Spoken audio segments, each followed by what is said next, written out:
അഭിഭാഷകൻ പി.ജി. മനുവിന്റെ മരണത്തിൽ പീഡന പരാതി ഉന്നയിച്ചവരുടെ അടക്കം മൊഴിയെടുക്കും. നമസ്കാരം, കൊട്ടാരക്കര മീഡിയയിലേക്ക് സ്വാഗതം.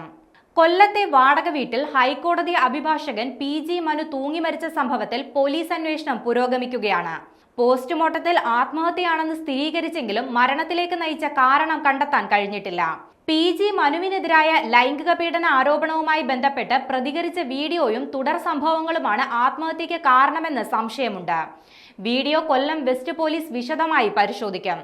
അന്വേഷണ സംഘം എറണാകുളത്തെത്തി ബന്ധുക്കളിൽ നിന്ന് മൊഴിയെടുക്കും. കൂടാതെ പീഡനാരോപണം ഉന്നയിച്ചവരുടെയും മൊഴി രേഖപ്പെടുത്താനാണ് തീരുമാനം. ഇക്കഴിഞ്ഞ 13-ാം തീയതി രാവിലെയാണ് ആനന്ദവല്ലീശ്വരത്തെ വാടക വീട്ടിൽ പി.ജി. മനുവിനെ തൂങ്ങി മരിച്ച നിലയിൽ കണ്ടെത്തിയത്. ഡോക്ടർ വന്ദനാദാസ് കൊലക്കേസിൽ പ്രതിഭാഗം അഭിഭാഷകനായ മനു കോടതി നടപടികൾക്കായാണ് കൊല്ലത്തെത്തിയത്. പോസ്റ്റ്മോർട്ടത്തിൽ ആത്മഹത്യയാണെന്ന് സ്ഥിരീകരിച്ചെങ്കിലും മരണത്തിലേക്ക് നയിച്ച കാരണം ഇപ്പോഴും വ്യക്തമല്ല. നിയമസഹായം തേടിയെത്തിയ അതിജീവിതയെ പീഡിപ്പിച്ചെന്ന കേസിൽ പ്രതിയാണ് മുൻ ഗവൺമെന്റ് പ്ലീഡർ കൂടിയായ പി.ജി. മനു. കർശന വ്യവസ്ഥയോടെ ജാമ്യത്തിൽ തുടരവെയാണ് മറ്റൊരു യുവതിയുമായി ബന്ധപ്പെട്ട് പി.ജി. മനുവിനെതിരെ ലൈംഗിക പീഡന ആരോപണം ഉയർന്നത്. മനു യുവതിയുടെ കുടുംബത്തോട് മാപ്പ് ചോദിക്കുന്നുവെന്ന തരത്തിൽ സമൂഹ മാധ്യമങ്ങളിൽ വീഡിയോയും പ്രചരിച്ചിരുന്നു. ഇതേ തുടർന്നുള്ള മനോവിഷമമാണോ മരണത്തിലേക്ക് നയിച്ചതെന്നാണ് സംശയം.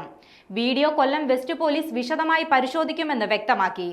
അന്വേഷണ സംഘം എറണാകുളത്തെത്തി ബന്ധുക്കളിൽ നിന്നും സഹപ്രവർത്തകരിൽ നിന്നും ആരോപണമുന്നയിച്ച കുടുംബത്തിൽ നിന്നും മൊഴിയെടുക്കും.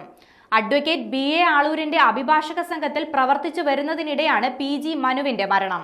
വീഡിയോ പ്രചരിച്ചതിന് പിന്നാലെ മനു കടുത്ത മനോവിഷമത്തിലായിരുന്നുവെന്നും ആളൂർ വ്യക്തമാക്കി.